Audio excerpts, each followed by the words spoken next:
조용하세요. 부끄러운 줄 아시고 국민권익위원장 자랑하시는 전현희 의원님 옆자리에 소름 끼쳐서 지금 할 수 있습니까? 적어도 양심이 있으면 오늘 들어오시지는 말았어야죠. 전 국민이 화면을 다 봤습니다. TV에 전 국민이 장경태 의원의 왼손이 어디로 들어가는지 화면을 다 봤는데 무슨 데이터 폭력을 운운을 해요. 그동안 이해충돌을 그렇게 얘기한 민주당이 부끄럽지 않습니까 이거? 장경태 의원 당장 나가세요. 당장 나가시라고요. 저 나가서 기자회견 하겠습니다. 제가 무고죄로 고소해 드릴 테니까 나가서 얘기하십시오. 나가서 얘기하십시오. 나가지도 못하면서 나가서 얘기하시고요. 제가 충분히 법적으로 대응해 드릴 테니까 나가서 얘기하시고요. 진동국 앵커 어땠습니까? 정치가 뭐 우리 낙후돼 있다 후지다더니 본인이 가장 막말하고 가장 욕설하고 비속어 사용하고 은어 사용하고 저게 무슨 언론인 출신입니까?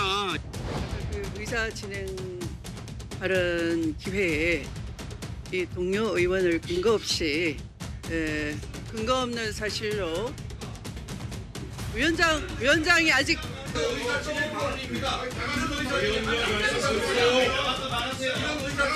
자 신동욱 의원 경고합니다. 위원장 발언에 미리 끼어드시고 진행에 협조해 주시기 바라고요. 앉으세요. 저희가 오늘 저 법사위 장면을 가감없이 길게 한번 준비했습니다. 주진 의원께서 현장에 계셨었잖아요. 네, 그렇습니다. 신동욱 의원과 장경태 의원. 그러니까 신동욱 의원 얘기는 이해충돌 당사자니까 법사위원 자격이 없다 이렇게 했는데 장 의원도 만만치가 않았어요. 저는 성추행 혐의로 지금 수사를 받고 있으면서 그 수사와 재판 과정을 관리 감독하는 법사위원을 한다는 것은 너무 이해충돌이 직접적입니다.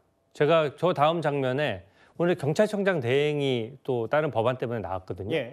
그래서 경찰청장 대행에게 현안 질의로서 저 성추행 사건이 2차 가해 없이 제대로 수사되고 있는지를 물어봤어요. 근데 갑자기 장경태 의원이 끼어들어서 그 질의에 끼어들어서 반박을 합니다.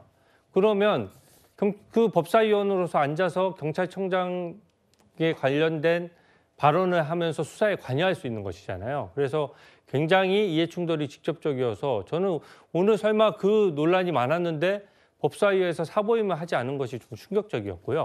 그러다 보니까 너무 심각한 2차 가해 장면이 너무 많이 벌어졌어요. 지금 피해 여성이 뒤늦게 고소한 이유가 뭐겠습니까? 장경태 의원이 권력자이고 또 고소를 했을 때 뭔가 불이익이 있을까 봐 좀 망설이다가 지금 뒤늦게 고소를 한 것이거든요. 근데 그것에 대해서 피해 여성을 거짓말장애로 몰고 하다 보니까 장경태 의원이 직접 발언함으로써 2차 가해가 이루어지는 굉장히 불편한 장면들이 많이 연출이 됐습니다. 그 주진 의원의 주장에 대해서 잠시 뒤에 또 반론도 들어볼 텐데 일단 신동욱 의원과 장경태 의원이 아예 제대로 맞붙였고 아예 무죄 입증하고 돌아오라니까 당신이 언론이냐 이렇게 따져 물었습니다. 그런데 오늘 법사위 이 과정에서 서영교 의원이 장경태 의원을 감싸면서 이런 발언을 했습니다. 그 영상은 어깨동무하는 영상이 아닙니다. 저를 잡아당기고 있는 영상입니다. 그러면 잡아당기는 영상에 대해서 모자이크도 풀고 확대하지 말고 정확하게 원본 그대로 보도해야 될 거 아닙니까?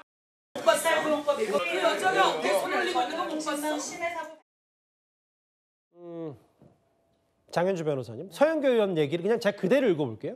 그 여자가 어깨에 손 올리고 있는 거 못 봤냐? 오늘 여러 언론 보도를 보니까 이거 2차 가해 논란 아니냐라고 꼬집고 있던데 어떻게 받아들이세요? 글쎄요, 이건 보는 관점에 따라 좀 달라질 수 있겠다라는 생각은 듭니다. 다만 일단 장경태 의원으로서는 본인에 대한 방어 또는 뭐 본인에 대한 항변을 굉장히 적극적으로 하고 있는 것으로 보이고 그에 대해서 또 서영교 의원이 일부 이제 동조해주는 그런 말씀을 하시는 것으로 보이기는 하는데요. 그렇기 때문에 이것이 뭐 2차 가해냐 아니냐 이런 부분에 대해서 보시는 분들에 따라서는 또 판단이 달라질 수 있겠다라는 점에서는 조금 더 신중한 태도가 필요하다라는 생각은 듭니다. 특히 이번 사건을 떠나서라도 성추행과 관련된 여러 사건들에 대해서만큼은 당연히 피해자에 대해서 2차 가해성 발언이 있거나 2차 가해 피해가 일어나지 않도록 당연히 정치권뿐만 아니라 모든 사람들이 조심하고 주의해야 된다라는 점은 사실 공지의 사실입니다. 그렇기 때문에 앞으로도 이 사건에 대해서 언급될 일이 많아진다고 하더라도 특히 이제 정치권에서는 관련돼서 2차 피해가 일어나지 않도록 뭐 여야 할 것 없이 주의를 기울여야 되겠다라는 생각은 듭니다. 근데 이제 김진욱 대변인 아까 이제 주진 의원 말처럼 이제 이제 어쨌든 뭐 본인이 전혀 무고 결백 이걸 주장할 수 있는데 첨예하게 맞서는 뭐 이해충돌의 여지가 있는 법사에서는 일단 당을 위해서 약간 한 발 물러서는 게 맞지 않냐. 이건 뭐 국민의힘의 주장 말고 이런 정도의 민주당 내에서 의견은 없는 거예요? 그래서 아직까지 이 문제에 대해서 당내에서 뭐 따로 특별한 목소리가 나오는 것 같지는 않습니다. 개인적으로는 지금 그런 말씀들의 주장에도 일리는 있어 보입니다. 그러나 본인이 그 무고함을 계속해서 강조하고 있고 적극적으로 항변을 하고 있는 상황 속에서 그 국회의원의 어떤 사보임에까지 이렇게 모든 것을 관여할 수 있는 사안이 있을지 이 부분에 대해서는 원내에서 잘 판단을 하셔야 될 것 같고요. 그런 부분들에 대해서 아직까지 원내에서 일정한 판단은 나오지 않은 것 같습니다. 근데 이제 아까 화면에 저희가 길게 만나봤다시피 추미애 법사위원장이요. 마이크 강제로 껐고 아예 민주당에서는 유죄 판결, 패스트트랙 얘기하는 거죠. 나경원 100번 물러나라. 여긴 법사위도 행안이 아니다. 뭐 김기표, 박은정 여권 의원들이 이렇게 말할 수 있는데 그 최재형 평론가님 제가 뭐 과거 국회 운영이 김병기 원내대표 정책실장 정책 이렇게 했던 것까지는 바라지 않더라도 아니 아직 논란의 여지가 있으면 공방을 마무리하면 되는데 신동욱 의원 마이크 그냥 꺼버렸어요. 추미애 법사위원장이. 그러니까 지금 국민의힘이 대장동 국조 포기 그러니까 대장동 항소 포기 사건 그 국조하는데 법사위에서 하지 말자고 얘기했더니 이거 바로 여기에 있는 거예요. 그러니까 이렇게 편파적으로 진행하고 당파적으로 진행하는 상임위원장이 어떻게 상임위원장입니까? 그냥 민주당 특위위원장이지. 그러다 보니까 이 사건의 진실과 관계없이 이런 식으로 편파적으로 진행해버리면 이 사안 자체가 유야무야 흐지부지 될 수도 있는 것 아니겠어요?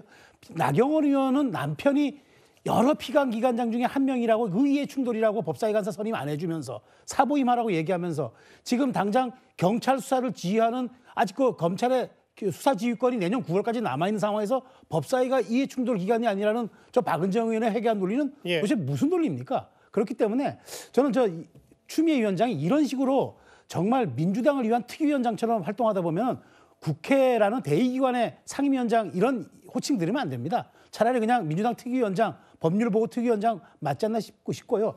이런 부분들이 상당히 국민들의 저는 공분을 불러일으킬 거라는 생각이 듭니다. 뭐 현장에 계셨던 이제 주진 의원의 얘기와 함께 또 다른 시각의 반론도 한번 들어봤고요. 성추행 의혹 장경태 의원, 신동욱 의원과 정말 날선 설전이 벌어졌습니다. 오늘 법사위에서요.